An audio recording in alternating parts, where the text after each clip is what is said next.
다음은 존경하는 백혜련 의원님 질의하시기 바랍니다. 지금 법무부 장관 후보자에 대한 수사가 진행되는 유례없는 사태가 이루어지고 있습니다.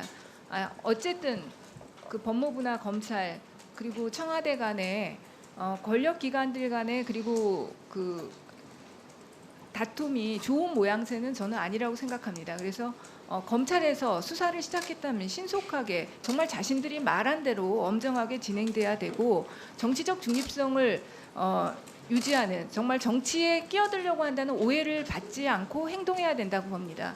그러기 위해서는 오늘 여러 의원님들이 지적했지만 피의사실 공표 수사하는 과정에 그것이 자료가 유출되면서 후보자에게 흠집을 가하는 그런 사태는 없어야 된다고 봅니다. 근데 오늘 김진태 의원님께서 아까 그 후보자 딸의 논문 초고 파일 문서 속성 정보를 이렇게 띄우셨어요. 다시 제가 이제 크게 저렇게 했는데 그 부분에 대해서 아까 이철희 의원님께서 문제 제기를 하셨고 대검에서 입장을 정식으로는 아니지만 관계자라는 명칭으로 그 자료는 확인 결과 언론이 관련 대학 및 단체 등을 상대로 자체적으로 취재한 것이고 검찰 압수물 포렌식 자료가 유출된 사실은 전혀 없다. 이렇게 언론에 발표를 했습니다. 그러나 검찰의 이런 변명은 지금 전혀 맞지 않는 변명이다. 저는 지금 검찰에 이거 정식으로 문제 제기를 하고 싶어요. 왜 그러냐면 지금 오늘 지금 후보자가 말한 내용에 의하면 이 컴퓨터는 후보자의 집에 있던 컴퓨터입니다. 네. 그렇죠. 네, 그렇게 보입니다. 네. 지금 아마 이거는 회사 소속이 언론 단체나 이런 데가 입수했을지는 몰라도 그건 서울대학교 법과대학으로 이 원래 파일 문서 속성 정보에는 서울대학교 법과대학으로 있으니까 착각했을 것 같습니다. 이게 서울대에서 나온 자료 아닌가 네. 이렇게 착각했을까. 그러나 오늘 사실관계에서 밝혀진 것은 이것은 후보자의 집에서 나온 컴퓨터에서 나온 자료입니다. 네. 그렇다면 이 자료는 수사기관에서 압수해서 가져갔을 때 나오지 않고는 절대 나올 수 없는 자료입니다. 언론기관에서는 이 자료를 대학이나 단체 등을 상대로 해서 절대 얻을 수가 없는 자료인 것입니다. 그렇기 때문에 대검찰청의 이와 같은 해명은 전혀 잘못됐습니다. 이 컴퓨터에 대해서 포렌식을 하지 않았을 수도 있습니다. 그러나 이 수사 관련자 누군가 이 문서에 보면 이렇게 돼 있죠. 문서 작성자와 저장자, 날짜 등이 담긴 문서 속성 정보는 마우스 오른쪽 버튼으로 파일을 클릭한 뒤 속성 항목에서 확인이 가능함. 그렇습니다. 이 일반적으로 최소한 그 컴퓨터의 그 문서 파일에 들어가서 오른쪽을 클릭해서 그 정보를 알아낸 사람이 알려준 겁니다. 맞습니다. 그러면 그 컴퓨터에 접촉할 수 있는 사람은 지금 상황에서는 수사기관밖에 없습니다. 그래서 대검에서는 이 부분에 대해서 지금 김우건 단장님도 계시는데요. 대검찰청이 이거 확실하게 해명 부탁드립니다. 알려주세요. 제가 말한 것 중에 지금 논리적으로 틀린 부분이 있는지 이 컴퓨터에 접속할 수 있는 부분이 언론이나 대학 단체 어디가 있습니까? 후보자의 집에 있던 컴퓨터는 바로 압수돼서 검찰청으로 갔습니다. 그 과정에서 발생한 일입니다. 그 부분에 대한 명백한 해명을 부탁드린다는 말씀드리고요. 정말 답답합니다. 법무부 장관 청문회에서는 정말 법무부 장관으로서의 자질과 검증, 정책적인 부분들에 대한 질의를 해야 되는데 이런 부분들에 대한 문제 제기를 할 수밖에 없다는 사실이 너무 답답합니다. 저도 죄송합니다. 근데 후보자님께 한 가지 묻겠습니다. 많은 언론들이 이런 문제 제기를 합니다.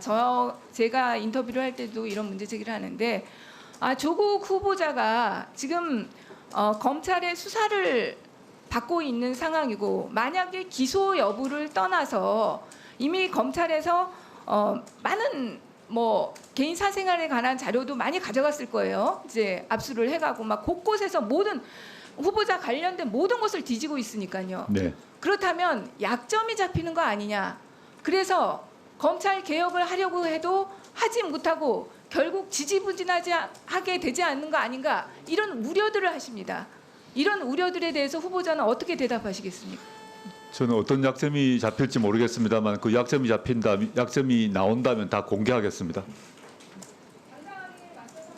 네, 저 뭐 수사를 통해서 어떤 약점이 잡힐지 모르겠습니다만은 즉각 공개하겠습니다. 그리고 저희 가족 관련 경우에서는 수사를 다 순순히 응하도록 제가 강하게 권유하겠습니다. 예, 수고하셨습니다. 다음은 존경하는 정점식 위원님 질의하시기 바랍니다. 예, 국민들이 막 헷갈릴 것 같습니다. 자, 조금 전에 백혜연 의원님께서는 소위 문서 정보와 관련해서 서울대학교 법과대학이라고 나왔기 때문에 이거는 분명히 검찰에서 압수해간 문서에서 컴퓨터에서 발견했을 것이다라는 취지로 저희 집은 말씀을 압수수색 된 적이 없습니다. 그러니까, 네. 우리 후보자님 댁 압수수색 당하지 않았죠? 네, 네. 사무실은 서울대 사무실 없었습니다. 그러면 검찰이 지금도 이 파일이 후보자의 컴퓨터에 저장되어 있을 거 아닙니까? 그건 제가 알 수가 없는데요. 그러니까 조금 그 제가- 파일이 어디선가 유출되어 있는 것 같습니다. 그러니까 제가 말씀을 드리는 거는 이게 검찰에서 나왔으면 분명히 후보자의 댁이나 서울대 사무실을 압수수색해야 그 파일을 추출할 수 있을 텐데 압수된 검찰이 압수한 것에서 나왔을 거다 하니까 제가 의아스러워서 한번 여쭤봤습니다. 자, 그리고 이제 후보자의 따님이 그 부산대 의전원에 그 제출한 자소서에는 코이카 주관 봉사 대표 등으로 활동했고라고 기재를 해놨습니다. 그런데 코이카 쪽에서는 자기들이 주관한 봉사활동의 대상자가 아니다라는 걸 보내왔고 역시 외교부에서도 마찬가지라는 점을 말씀드립니다. 그러면 이 자소서에 이렇게 기재를 안 했어야죠. 자, 그리고 박주임 의원님께서 말씀하셨습니다만 이미 발급 서류가 있습니다. 예, 의원님. 아니 그러니까 기재 자체를 잘못했다고 따님이 허위 기재를 했다는 거죠. 아닙니다. 자소서에. 거기에 보게 되면 대표이자 그 리더로서 했다는 것을 영어로 분명히 코이카 밝히고 있습니다. 주관이라는 문구를 가지고 말씀드리는 겁니다. 코이카 주관 활동이 아니었다는 거죠. 그리고 조금 전에 그 웰스 CNT에 관한 질의 과정에서 서울시당에서는 웰스 CNT의 제품이 호환성이 뛰어나서 서울시에서 수주를 했다라고 이렇게 이야기를 하는데 이 웰스 CNT는 생산 시설을 가지고 있는 회사가 아닙니다. 왜 그러냐면 재무상태표를 보면 기계장치 유행자산에서 기계장치가 0으로 나옵니다. 그러니까 이 다른 공장에서 이런 제품들을 사와서 파는 회사라는 거죠. 자, 웰스 CNT 재무정보를 한번 보겠습니다. 이게 웰스 CNT의 재무정보인데 후보자의 가족 펀드가 투자한 2017년에는 영업이익은 6,400만 원, 순이익은 0원입니다. 2018년에는 갑자기 수주액이 2017년에 비해서 13억 원이 증가합니다. 그리고 영업이익은 6,400만 원에서 1억 5,400만 원으로 증가를 하게 되죠. 순이익은 무려 1억 4천만 원으로 증가를 합니다. 그리고 민주당 의원님께서 말씀하신 것 중에서 약간 통계의 오류가 있는 게 뭐냐면 기본적으로 저희들이 공개한 그 나라장터에서의 수주 내역은 2017년 8월부터 2019년 8월까지의 수주 내역을 공개를 했습니다. 이 수주 내역에서는 총 수주액이 31억 9,200만 원입니다. 그중에서 더불어민주당 소속 기관 단체장이 있는 자치단체에서 26억 5,144만 원을 했죠. 그게 소위 총 수주액의 83%라는 겁니다. 그러니까 이런 아까 사실 저와 40% 전혀 무관하다는 점 다시 한번 자, 말씀드립니다. 어떻게 무관한지를 우선 말씀을 드릴까요? 자, 코링크에 대해서 전혀 모른다고 하셨죠. 네. 재산 등록할 때 잘 못 보았다고 말씀을 하셨죠. 네. 제가 코링크란 이름을 저는 이번 검증 예, 과정에서 비로소 후보자님. 제가 알게 예, 되었습니다. 후보자님. 네. 저는 재산 공개 굉장히 오랫동안 했어요. 공개 대상자들은 그 소위 공직자 윤리 시스템에서 그걸 최종적으로 공개하기 이전에 출력을 해가지고 당사자의 서명 날인을 받습니다. 네, 하셨을 거 아닙니까? 네 그렇습니다. 그때 못 보셨다고요? 그때 그때도 코링크라고 표시가 돼 있습니다. 제가 물론 그 불찰입니다만은 제 처가 펀드 들어간다 생각하고 여러 펀드 이름 중에 하나라고 생각하고 제가 이게 지금 말하는 사모펀드인지 뭔지 자체를 아니, 몰랐습니다. 그런 식으로 결제를 서명 날인을 하면서 어떻게 장관을 하시겠다고? 이게 허용되는 하나도 서명 안 하고 그냥 무조건 검토도 안 하고 그냥 무조건 서명 날인 하십니까? 그러니까 재산 신고 네 죄송합니다. 재산 신고 문제에 있어서는 당시에 펀드 투자가 허용된다는 말을 듣고 제 처가 이거를 투자하고 난 뒤에 그걸 그대로 적었을 뿐입니다.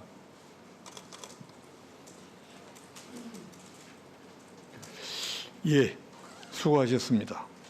다음은 존경하는 이철희 위원님 질의하시기 바랍니다. 예, 저입니다. 제가 오늘 앞서 두 차례 질의에서 검찰의 행위에 대해서 강하게 좀 비판을 했습니다만 제가 평소에 역지사지라는 말을 참 좋아합니다. 저도 그래야 된다고 생각하는데 검찰의 입장에서 보면 좀 억울할 수도 있을 거라고 저는 생각합니다.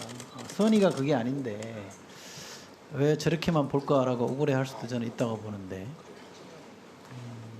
뭐 인정합니다. 저는 선의가 있을 수 있다고 봅니다. 그러나 선의를 몰라준다고 억울해하지 말고요. 잠시 좀 멈춰서서 심호흡 크게 하고 한번 돌아보면 좋겠습니다. 주변을 돌아보고 지금 검찰을 바라보는 시선이 어떤지를 한번 보고 판단해 주기를 제가 간곡하게 한번 호소드리고 싶습니다. 지옥으로 가는 길은 선의로 포장되어 있다는 말 한번 되새겨 보면 좋겠습니다. 저는 우리 검찰이 과거에 비판을 많이 받을 때에도 어려운 결정을 해서 박수를 받았던 적이 있다고 봅니다. 1997년 10월 7일에 당시 신한국당의 사무총장이 야당의 김대중 총재에게가 670억 원의 비자금을 조성한 의혹이 있다면서 기자회견을 했습니다. 곧이어서 입출금 계좌와 수표 1년 번호까지 제시를 했습니다. 10월 17일 날 신한국당이 김대중 당시 총재를 국민회의 총재를 조세 포탈 및 뇌물수수 혐의로 검찰에 고발했습니다. 3일 뒤죠. 20일 날 검찰 수사가 시작이 됐습니다. 참고로 이때는 제15대 대통령 선거 김대중 후보와 이회창 후보 간에 치열한 접전이 벌어질 때입니다. 10월 20일 날 검찰이 수사 시작을 한다고 했습니다만 바로 그 다음 날 수사를 대선 이후로 유보한다고 발표했습니다. 그 이후 사상 최초의 평화적 정권 교체가 이루어졌습니다. 정치적으로 예민한 시점에 검찰이 어떻게 해야 되는지를 저는 잘 알려주는 훌륭한 사례라고 저는 봅니다. 이런 사례로부터 저는 배워야 됩니다. 수사하지 말라는 게 아닙니다. 수사해야죠. 특히 살아있는 권력이라 그러면 검찰의 강단으로는 해야죠. 그러나 때가 중요하다고 생각합니다. 이 미묘한 시점에 대통령 인사권과 국회의 청문권이 진행되고 있는 이때에는 검찰이 자제해야 됩니다. 이걸 포괄적으로 저는 사법자제라고 할 수 있을지 모르겠습니다만 검찰이 그런 자제할 줄 아는 용기가 저는 검찰의 중립성을 더 확고하게 해줄 거라고 저는 믿습니다. 일본의 사례를 제가 하나 말씀드리겠습니다. 아까 제가 읽었던 책 문재인 김인혜의 검찰을 생각한다에 들어있는 사례입니다. 1915년에 일본 검찰이 내무 대신에 선거 간섭, 의원 매수, 독직 혐의를 적발했습니다. 이로써 정치와 검찰이 대립했습니다. 이때 사법 대신이 검찰에게 불기소 처분을 지시합니다. 사법 우리말로 하면 이제 법무부 장관이 나서서 내무부 장관, 행안부 장관의 사건 자체를 불기소하라 이렇게 요구한 거죠. 검찰이 이 지시를 무시하고 기소를 하든지 아니면 지시에 따라 불기소 처분을 하든지 기로에 써 있었습니다. 근데 이때 일본 검찰이 어떤 선택을 했느냐 하면 불기소하는 대신에 조건이 있다. 이 내무 대신이 공직을 사퇴하고 정계를 은퇴하라고 요구했습니다. 굉장히 멋있는 해결책인 것 같은데 이게 검찰의 정치 개입 사례로 거론되고 있습니다. 검찰이 이렇게 하면 정치 개입이 되는 겁니다. 검찰은 기소를 하든지 불기소하든지 둘 중에 하나를 결론 내야 되는 겁니다. 검찰이 이 조국 법무부 후보자에 대해서 의견을 가질 수 있을 겁니다. 그러나 그것은 발설하면 안 되는 겁니다. 고발 사건에 대해서는 이 청문 절차 끝난 뒤에 이 국민이 끝난 이후에 독자적 판단에 의해서 수사를 할 건지 말 건지 결정하면 되는 겁니다. 그게 그 검찰의 중립성이고 우리가 검찰에게 요구하는 의지라 그럴까요? 절제가 저는 그런 거라고 봅니다. 그래서 이번에 검찰이 보여준 행태가 저는 너무 아쉽고 속이 상합니다. 그래서 제가 한 번 더 호흡을 좀 가다듬고 주변을 돌아보고 생각을 좀 다시 한번 정리해 줬으면 좋겠다. 정상하면 좋겠다. 이런 말씀을 꼭 드리고 싶습니다. 이상입니다. 예, 수고하셨습니다. 다음은 존경하는 이은재 위원님 질의하시기 바랍니다. 예, 이은재 의원입니다. 우선 그 후보자의 조금 전에 증인이 아까 왔다 가서 그하고 관련돼서 질의를 좀 드리도록 하겠습니다. 후보자의 운동학원 그 운영 관여에 대해서 지금 거짓 해명하신 게 있는 것 같습니다. 그래서 그 부분에 대해서 조금 좀 여쭤보겠습니다. 우선 99년부터 2009년까지 운동학원 이사 맞습니까? 예, 맞습니다. 이사였습니까? 맞죠? 네, 맞습니다. 근데 그동안에 이 교수 업무 등으로 운동학원의 운영에 일체 관여한 적이 없다. 이렇게 해명을 했습니다. 1년에 한두 번 정도 참석했을지 잘 모르겠다. 이렇게 말씀드렸습니다. 본 의원이 받은 어디선가의 그 언론에서는 그렇게 들은 걸로 제가 기억을 하고 있습니다. 자, 그러면 그 한번 보시면 학교 신축 시 매입한 토지 대금을 상환하기 위해서 학교 수익용 재산을 매각하자는 후보자 부친의 제안에 저렇게 그 이사 조국 삼청합니다. 찬성했습니다. 이거 기억나십니까? 맞습니까? 이번 검증 과정에서 확인했습니다. 네, 네. 그러면 그동안에 말씀하신 게 잘못된 거죠, 그렇죠? 그렇진 않습니다. 제가 받은 그 언론에서인 거는 아까도 말씀드린 것처럼 운영에 일체 관여한 바가 없다 이렇게 말씀을 하셨습니다. 아닙니다. 저는 1년에 한 네. 번 정도 참석한 건 있는 것 같아 정도로 계속 말씀드렸습니다. 그게 또 사실입니다. 그래서 그 1년에 한 번 참석한 게 그날 참석한 겁니까? 그러면 이거 할 때? 거의 제가 학교 운동학원에 갈 시간이 없어서 저희 선친께서 1년에 한 번 내려오라 그럼 내려갔습니다. 자, 그러면 만약에 그렇게 말씀하시면 2006년에 후보자 동생과 동생 처가 운동학원을 상대로 약 51억 원의 소송을 제기한 거 기억하시죠? 예, 뭐 대충은 알고 있었습니다. 네. 자, 그런데 그때 그 소송 제기 10일 만에 운동학원 이사회가 열려서 그때 참석하셨죠? 네, 서류를 통해서 기억이 납니다. 네, 확인하였습니다. 하셨죠? 네. 그런데 그 신임 행정실장에는 동생의 처남이, 그다음에 사무국장에는 후보자의 동생이 선임이 됐습니다. 그때 뭐 때문에 이렇게 배란간에 했냐? 잘 아시는 것처럼 원고 피고가 이 그 무변론으로 후보자의 동생에게 무변론으로 결국은 그 대응을 해서 이 동생을 위해서 전부 다 가족들이 모여서 그 무변론을 하게 됩니다. 이것도 기억하시죠? 제가 해명을 좀 해도 아니, 되겠습니까? 조금 좀 이따가 하시죠. 마지막에. 네. 그리고서 후보자 동생의 공사대금 채권 소송은 더구나 소멸시효가 그 3년이 완성된 것인데도 불구하고 이것을 묻지도 따지지도 않은 후보자 동생과 이를 방조 혹은 동조한 후보자 또는 부친, 모친 모두가 다 업무상 배임 행위에 해당이 됩니다. 이 부분에 대해서. 이거 맞죠? 아닙니다. 왜 아닙니까? 시간 주시면 지금 답변 드리겠습니다. 지금부터 답변 드릴까요? 아, 그러면 그 2006년에 비슷한 시기에 진행된 그 캠코와의 소송, 이 웅동학원이 지급해야 할 공사대금 채무가 명백함에도 불구하고 적극적으로 반론을 제기했어요. 이것도 알고 계시죠? 뭐 상세히는 모르고 이번 과정에 검증 과정에서 저희가 확인을 했습니다. 그 당시는 근데- 그 당시는 거의 기억이 뭐 참여하지 않았기 때문에 모르고요. 이번 과정에서 확인을 했고 지금 말씀하신 모든 거 제가 답변 드리겠습니다. 시간 주십시오. 네, 아무튼 그 가족이 관련된 거에 대해서는 전혀 뭐 아니다 이렇게 얘기를 하시고, 그 다음에 이제 이 캠코하고 관련된 거는 또 뭐 이제 와서 조금 파악을 했다 지금 이렇게 계속 말씀을 하시는데, 지금 이 운동학원도 그렇고 지금 오전에 6가지 나온 것은 다 가족들과 관련이 돼 있습니다. 이거는 또 동생, 6가지는 그 배우자, 그 다음에 딸 이렇게 관련이 됐더니 이 학교에 관해서는 또 뭐 부모, 그 다음에 동생의 척 이렇게 연관이 돼 있습니다. 도대체 이게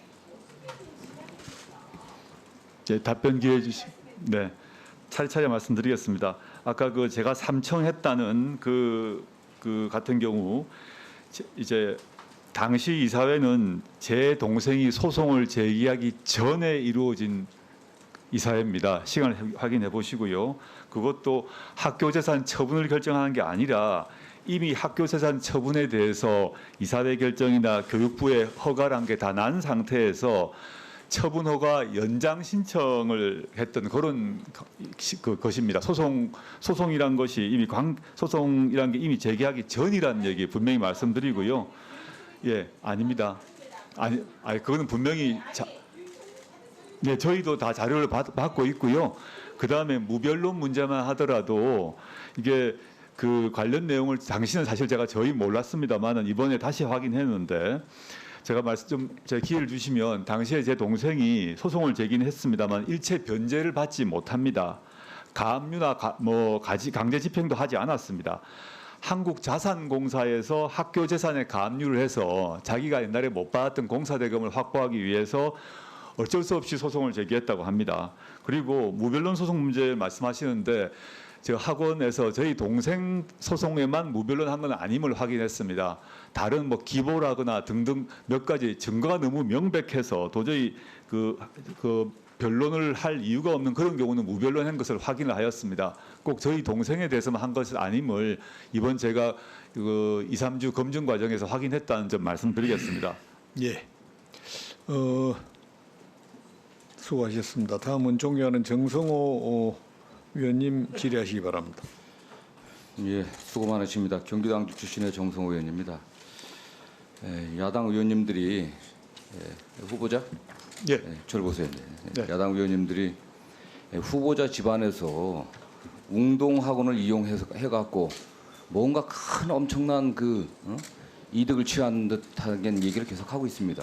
예. 그 과정 또 인수 과정과 학교 공사 과정, 신축 공사 과정에서 마치금 불법 행위를 저지르고 없는 채권을 갖다가 의제자백을 통해 갖고 인정해 갖고서 또 그걸 확보하고 네. 그래도 엄청난 이득을 취한 것 같다고 그런 식의 느낌을 주는 자꾸 말씀들 하는데, 사실 이 전체적인 내막을 보면은 제가 보기엔 어떻게 보면은 우리 후보자의 부친이나 후보자의 동생은 이 웅동학원 인수하고 웅동학원 살리려고 한 그 과정에서 망하고, 네. 어떻게 보면 그래서 어르신께서는 화병 나지 않으셨나. 맞습니다. 동생은 이 웅동학원에 관여해 갖고서 결국엔 공사비도 받지 못하고 파산하고 결국 이혼까지 이르지 않았나. 저는 이렇게 생각됩니다. 실제 그러했습니다. 이 웅동학원 어르신 제가 선친께서 웅동학원 인수하게 된 게 어떤 경위로 인수하게 됐습니까? 원래 저희 선친은 이제 부산에서 사업을 하고 있었는데 웅동학원에서 그 상황이 아주 안 좋은 아주 열악한 상황이었습니다. 그래서 웅동의 주민들이 그 인수자를 계속 찾았습니다. 여러 독지가들 찾고 고향 출신의 유력자를 찾았는데 아무도 하지 않았는데 저희 부친께의 주민들이 오셔가지고 청원을 해서 저희 부친이 인수를 하게 되었습니다. 그래갖고 한 1985년도 인수했고요. 예, 예. 그래갖고 이사장에 취임하셨고 그 이후에도 학교 운영비라든가 학교를 위해 계속 사제를 계속 출연하셨고 네, 그렇습니다. 학교의 재산세까지도 계속 납부하셨고 네. 또 이사장으로 재임하시면서는 뭐 승용차라든가 또 학교에 뭐 관련된 뭐 법인카드라든가 활동비 이런 거 일체 지급하지 없었습니다. 않아갖고 네. 학교에 계신 분들 존경을 받았다는 얘기 들었죠. 알고 계시죠, 그냥. 네. 그런 과정에서 학교가 워낙 옛날 학교가 낡아갖고 아까 여기 오신 증인들 말씀하시듯이 그래 갖고서 학생들을 위해 갖고 학교를 새로 부지 얻어 갖고서 이전하게 된 거 아니겠습니까? 맞습니다. 이사회 이전하면서 네. 구 부지를 갖다 담보로 해갖고 대출을 받고 그랬죠, 이게. 예. 그랬는데 그 당시 공사비를 지급할 때쯤 돼 갖고서 이게 96년도에 신축 공사 시작됐는데 그 직후에 바로 IMF가 터진 거 아니겠습니까? 맞습니다. 그래갖고 이 실제 공사한 게 아버님이 운영하던 그 고려종합개발이 이게 공사를 했고 동생이 운영하던 고려시티개발이 공사도 일부 하도급 받지 않았습니까? 이게? 맞습니다. 그랬는데 그 과정에서 아버님이나 동생은 거기에 다른 하청업자들 다 빚내서 돈 주고 특히 동생 같은 경우도 다른 하청업자들은 다 돈 내서 빚내 갖고 그 하청 대금도 다 주고 자기는 한 푼도 받지 못한 거예요. 그렇게 알고 있습니다. 그렇지 않습니까? 네. 그래 갖고 동생도 학원상들을 소송을 해 갖고 이게 너무나 당연한 너무나 명백한 대금 공사 대금 채권이기 때문에 달리 다툼이 없었던 거 아니겠습니까? 그렇게 알고 있습니다. 정작 그렇게 판결 받아 갖고 집행이 됐습니까? 전혀 안 됐습니다. 그렇지 않습니까? 이미 구 학교 부지는 이게 담보로 제공해갖고 담보로 제공했는데 그 당시 평가했던 것에 반값도 못 받지 않았습니까? 그게 예. 경매에 붙여져갖고 네. 그러면서 이게 문제가 된 거 아니겠습니까? 네. 이게 반값도 받지 못하고 그렇게 되니까 그 당시 보증 섰던 책임을 다 뒤집어쓰게 된 거고 예. 이런 경위입니다. 사실은 실제로 이 과정에서 어떻게 보면 조국 후보자의 부친이나 동생은 철저한 피해자입니다. 사실은. 예. 이게 단 한 푼의 이득을 취한 바가 없지 않습니까? 이게? 예, 없습니다. 네. 저는 이 문제를 갖고 내막이 사실 이런데 너무나 뻔한 사실인데 이걸 갖고 계속 후보자의 가족들이 뭔가 어떤 사기 소송 사기를 통해서 뭔가 이득을 취한 게 있는 것처럼 하는 것은 굉장히 잘못된 거라고 생각하고요. 다른 건 하나 좀 묻겠습니다. 그것도 제 동생은 그 채권을 포기하겠다고 최근에 입장을 좀 발표 하나 했습니다. 예. 알아두시면 감사하겠습니다. 네. 그다음에 그 지금 시간이 냈습니다. 야당에서 지금 그 사모펀드 투자 관련해 갖고 말입니다. 예. 지난 1년 동안 그 민주당 소속 기관당 지자체에서 26억 5천 정도 제품 구매했다고 주장하는데 웰스 CNT 2018년도 광급 공사 실적은 17억 원에 불과했고 왜 그 차이가 나는 겁니까 그게? 저는 일체 그걸 모르고 있습니다. 내용은 전혀 모르고 계시죠? 전혀 모르는 일이에요. 저나 제 가족이나 웰스 뭐 이런 회사 자체가 어떻게 운영되는지 어디에 공사를 했는지 자체를 모르고 있습니다. 그다음에 그 후보자이고 오촌 조카 조범동이가 웰스 CNT가 자금 난을 허덕이자 2억 8천 정도 빌려줘 갖고 그 부임명으로 회사 지분 취득한 다음에 웰스 CNT 경영에 개입하기 시작해갖고 그 이후에 후보자 가족이 가입했던 사모펀드 자금 13억 8천원과 함께 그 코링크 PE의 그 자체 자금 10억 원하고 합쳐서 23억 8천만 원을 웰스 CNT에 투자. 이번에 언론에서 보았습니다. 그 최근 언론 보도 같은데요. 거기서 예, 며칠 전 경향신문에서 본 것 같습니다. 예.